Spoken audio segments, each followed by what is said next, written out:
अस्सलाम वालेकुम दोस्तों, नमस्कार। मैं हूं आपके साथ नसीम खान। इस वक्त आप मेरे साथ मेवात मीडिया न्यूज नेटवर्क देख रहे हैं। दोस्तों, इस वक्त मेरी मौजूदगी है राजस्थान के तिजारा के क्षेत्र की एक स्कूल में, यानी यूं कहें कि तीतर का मोड़ पर यह स्कूल स्थित है।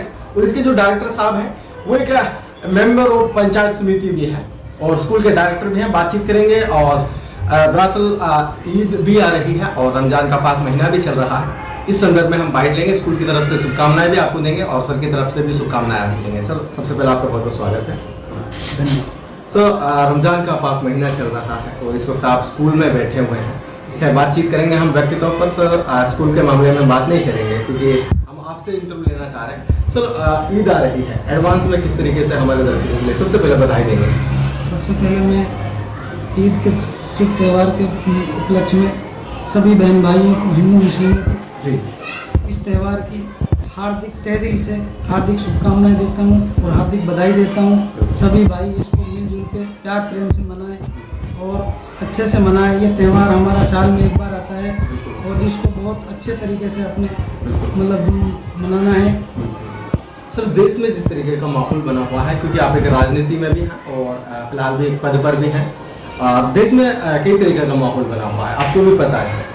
और लोगों में एक आक्रोश सा बना हुआ है। अभी होली भी गई थी बीते दिन, होली पर भी आपने देखा कि किस तरीके से माहौल जो है बिगड़ा हुआ था। और अब ईद आने वाली है, क्या मैसेज देंगे? किस तरीके से लोगों को शांति बना करके इस त्यौहार को इस होली भी हमारे यहाँ तो बहुत प्यार प्रेम से मनाई गई। हमारे यहाँ गंगा जमुनी तहजीब के रूप में मनाई गई है। होली भी हमारे यहाँ जो क्षेत्र जो हमारा ये मिला जुला हुआ है, जितने लोग यहाँ मेवात से जुड़े हुए हैं उतने ही लोग हमारे यहाँ अदर कास्ट हिंदू भाई भी जुड़े हुए हैं और हम और वो लोग सब मिलजुल के रहते हैं और मिलजुल के ही हम इस त्यौहार को, सब त्योहारों को मिलजुल के यहाँ मनाते हैं और उस पर भी बहुत अच्छे से अमन चैन शांति से हमने मनाई। अब बाकी देखो, जो बाकी बाहर हैं जो उनके बारे में तो वो जानते हैं, बाकी हम तो अपने यहाँ अपने क्षेत्र के बारे में जानते हैं। सर, रमजान का महीने के जो है लास्ट 10 दिन बाकी है और इस 10 दिनों में भी अगर कोई इबादत नहीं करेगा या फिर नहीं कर रहा है या फिर नहीं करना चाहता, क्या कहेंगे इस मामले में? रमजान का पाक महीना है जी। और इसमें हमारे मोहम्मद सल्लल्लाहु अलैहि वसल्लम ने ये फरमाया जी, अगर जो आदमी इस महीने में अपनी मगफिरत नहीं करा सका तो वो पूरे जीवन उसका बेकार, वो उसका पूरा साल बेकार है। आने वाले साल में उसको रमजान मुबारक हो या नहीं हो, टाइम का कुछ पता नहीं है। इसीलिए आदमी को 5 टाइम पाबंदी से नमाज पढ़नी चाहिए और दूसरा नंबर अल्लाह के सामने झुकना चाहिए और उसकी बताई हुई, हमारे मोहम्मद सल्लल्लाहु अलैहि वसल्लम की बताई हुई बातों पे चलना चाहिए। धन्यवाद। और सर, मैं जानना चाहूँगा आपके पर्सनल व्यक्तित्व के बारे में। अभी तो हमने बातचीत की एक त्योहार के बारे में, अब सवाल करते सर आपके जीवनी के बारे में, आपके जीवन शैली के बारे में। आपने कुछ दिन डॉक्टरी में अपनी सेवाएं दी, उसके बाद आप MPS का चुनाव लड़े, वो भी जीते भी और अभी भी सेवाएं दे रहे हैं। और उसके बाद आप स्कूल में एज ए डायरेक्टर बच्चों को पढ़ा रहे हैं, उनको मोटिवेट कर रहे हैं, बच्चों में शिक्षा का एक दीप जलाने का काम कर रहे हैं। क्या आप बताना चाहेंगे अपने बारे में? सर, हमारा क्षेत्र मेवात क्षेत्र है, बहुत पिछड़ा हुआ क्षेत्र है। गरीबी रेखा की लाइन से नीचे लोग जीवन यापन यहाँ कर रहे हैं, मेहनत मजदूरी से जीवन यापन कर रहे हैं। तो इनमें शिक्षा का अलग जगाना इस क्षेत्र में बहुत ही जरूरी था।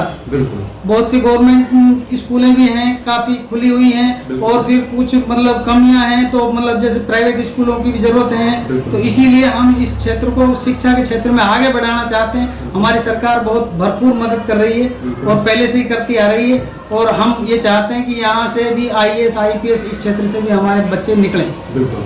तो इसलिए आपने स्कूल यहाँ पर स्थापित किया। किस तरीके की शिक्षा बच्चों को आप दे रहे हैं?